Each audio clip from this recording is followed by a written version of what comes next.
नमस्कार, हकीकत न्यूज में आपका स्वागत है। मैं हूं आपके साथ अंकिता। चलिए बढ़ते हैं मुख्य खबर की ओर। पहले दोस्ती फिर प्यार और शादी के मंडप में पहुंचने से पहले एक प्रेमी ने अपने प्रेमिका के लिए करोड़ों रुपए निछावर कर दिया। हीरे की अंगूठी से लेकर 44,000 का हैंडबैग और 25,000 का चश्मा, 3 आईफोन देने के बाद प्रेमी की आंखें उस समय खुल गई जब 3 साल की मोहब्बत में प्रेमिका ने पुराने प्रेमी से सगाई रचाई। करोड़ों रुपए प्रेमिका के ऊपर निछावर करने के बाद जब प्रेमी को धोखा मिला तो उसने घटना की शिकायत पुलिस में करके अब अपने दिए हुए उपहार और पैसों की मांग कर रहा है। जैसे ही यह मामला तूल पकड़ने लगा, प्यार और मोहब्बत के बीच राजनीति के भी गम आने लगी। आजाद नगर निवासी प्रेमी विवेक शुक्ला ने बताया कि उसकी प्रेमिका पूर्व विधायक की भतीजी है। प्यार में धोखा खाए प्रेमी विवेक ने जब अपने उपहार वापस मांगे तो आप उसे जान से मारने की धमकी दी जा रही है।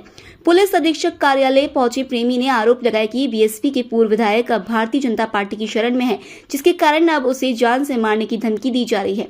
पुलिस अधीक्षक कार्यालय में पहुंचे प्रेमी ने बताया कि तकरीबन 3 साल 6 माह पूर्व आस्था से उसकी मुलाकात हुई थी। दोनों के बीच दोस्ती और फिर प्यार होने के बाद शादी का वादा किया गया, लेकिन प्रेमिका ने धोखा दे दिया। इस दरमियान प्रेमी के द्वारा देश के विभिन्न हिस्सों में अपने प्रेमिका के लिए उपहार खरीदे गए, जिसका डाटा आज प्रेमी के द्वारा पुलिस अधीक्षक कार्यालय में भी पेश किया गया। इस दौरान प्रेमी के द्वारा कुछ ऑडियो रिकॉर्डिंग भी उपलब्ध कराई गई, जिसमें उसे जान से मारने की धमकी दी जा रही है। विवेक ने यह भी बताया कि प्रेमिका ने उसे अपने पुराने प्रेमी के खाते में भी पैसे डलवाए थे और उससे शादी का वादा किया था।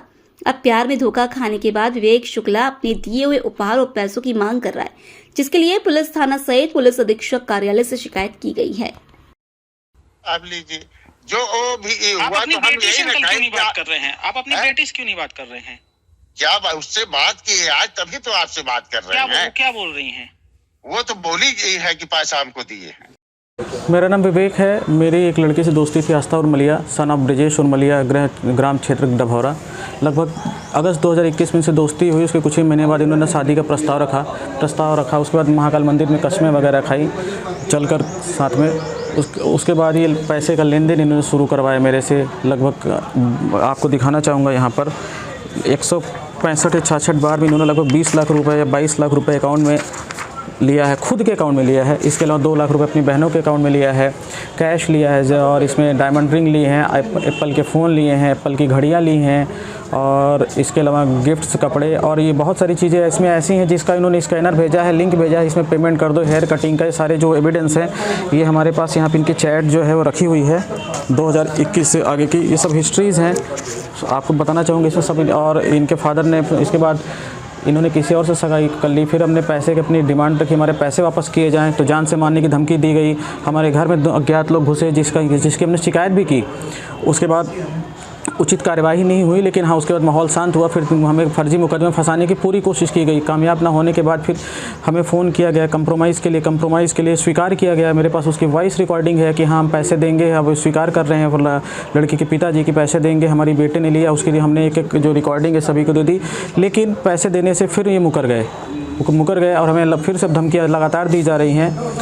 और ये पूरी तरह से सुनियोजित तरीके से इस चीज़ को मेरे साथ धोखा किया गया। पूरी प्लानिंग थी, क्योंकि इनकी शादी 7 साल पहले से कहीं फिक्स थी, जिसके साथ इनका घूमना फिरना काफ़ी कुछ था, जिसके एविडेंस भी हम आपको सुपुर्द कर देंगे। उसके बाद भी इन्होंने हमारे साथ छल कपट किया। शादी करूँगी, मैसेज ऐसे हज़ारों मैसेज इनके पड़े हुए हैं, चैट में पड़े हुए हैं, वो सब कुछ हमने यहाँ सुपुर्द कर दिया। फिर हमने इसकी शिकायत जो शिवा अग्रवाल सर है उनके यहाँ की प्रकरण। फिर उसके बाद हमने एसपी को दिया, सीएसपी को दिया। सीएसपी ऑफिस में हमने हमारा कथन हुआ, हमने 522 पेज का सबूत दिया है, जिसको जांच में सब कुछ सही पाया गया है। लेकिन अभी तक दोषियों पे कार्यवाही नहीं हो रही। इसमें राजनीतिक षड्यंत्र भी किया जा रहा है। कुछ लोग हैं जो इस प्रकरण को दबाना चाहते हैं राजनीतिक षड्यंत्र के माध्यम से, लेकिन हमारा मानना है कि इसमें न्याय मिलेगा। एसपी सर ने इस मामले को गंभीरता से संज्ञान में ले लिया है। जल्द से जल्द इसमें दोषियों की कार्यवाही भी होगी, गिरफ्तारी भी होगी। ज़्यादा दिन ये दूर अब नहीं रह सकते हैं। और सबसे बड़ी चीज़ मैं ये कहना चाहूँगा कि एक लड़के से छोटी सी गलती होती है तो उसको कितनी बड़ी सज़ा मिलती है, उसके परिवार को सज़ा मिलती है। लड़के के ऊपर शोषण का आरोप लगता है, लेकिन यहाँ एक लड़के का शोषण हुआ है। सारे सबूत लड़की के खिलाफ जा चुके हैं, हज़ारों पेज के सबूत हैं जो जांच में सही पाए गए हैं। यहाँ भी हर एक देख रहा है, लोग अधिकारी देख चुके हैं। लेकिन अब ये देखना है कि कब तक कार्यवाही नहीं होगी।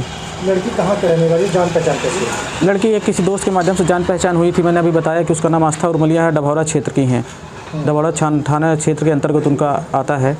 आपसे कब से बात हो रही है? अगस्त 2021 से हमारे संपर्क में है, लगातार बात होती थी। उसकी कॉल हिस्ट्री सब कुछ हमने यहाँ सुपुर्द कर दिया है। लड़के उनके माता पिता भी जानते थे? नहीं, उनके माता पिता मुझे नहीं लगते जानते थे, उनकी बहनें जानते थे क्योंकि उन्होंने बहनों के अकाउंट में भी 2 लाख रुपए लिए हैं। बहनों के साथ वो लगभग मिलने जुलने आती रहती थी। उनकी बुआ जी को पता थी सारी चीज़ें। लड़की मतलब बुलेटिन में शादी करेंगे? जी लड़की बोली थी शादी करेंगे? जी हाँ, उसके हज़ारों मैसेज पड़े हुए हैं जो कि हम यहाँ दे चुके हैं। अब क्या चाहते हैं आप? मैं चाहता हूँ इसमें मेरे साथ न्याय किया जाए।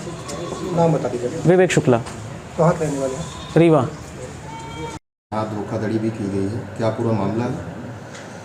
एक्सटॉर्शन का वैसे नहीं बोल सकते। एक फरियादी है विवेक शुक्ला, उनके द्वारा एक शिकायत की गई है कि एक लड़की द्वारा उनसे पैसे वगैरह वो देते रहे लगातार, उनके अकाउंट में भी देते रहे और कुछ गिफ्ट्स वगैरह भी उनको लगातार देते रहे और आपसी रजामंदी से थे, उनके बीच में बातचीत वगैरह थी और अब उस लड़की की शादी कहीं और हो रही है। तो ये करीब इन्होंने इसमें करीब कई लाख रुपए ट्रांजैक्शन पैसे भी दिए हैं और कुछ लाखों के गिफ्ट्स भी इन्होंने इनको दिए हैं, तो करीब 50 लाख के ऊपर वो अमाउंट आ रहा है। तो ऐसा उन्होंने पूरा प्रूफ दिया हम लोग को और अपना कथन और वक्तव्य भी उसमें दिया है। अभी इसमें हमको जो दूसरा पक्ष है उसका भी कथन लेना है और इसमें विधिक राय की बहुत आवश्यकता है क्योंकि इस तरह का ये केस कहीं पे हमारी जानकारी में नहीं है कि इस तरह का कोई केस हुआ है। तो उसमें विधिक राय कि क्या इसमें कोई वैधानिक प्रोविजंस होंगे जिसमें इसमें कुछ हम FIR वगैरह या कोई वैधानिक कार्रवाई कर सकते हैं, उसको देखते हुए विधिक राय के अनुसार इसमें आगे उनकी कार्रवाई की जाएगी। सर, फरियादी का कहना है कि कई बार थाने के चक्कर लगाए लेकिन संबंधित थाना प्रभारी द्वारा जो है FIR नहीं दर्ज की गई।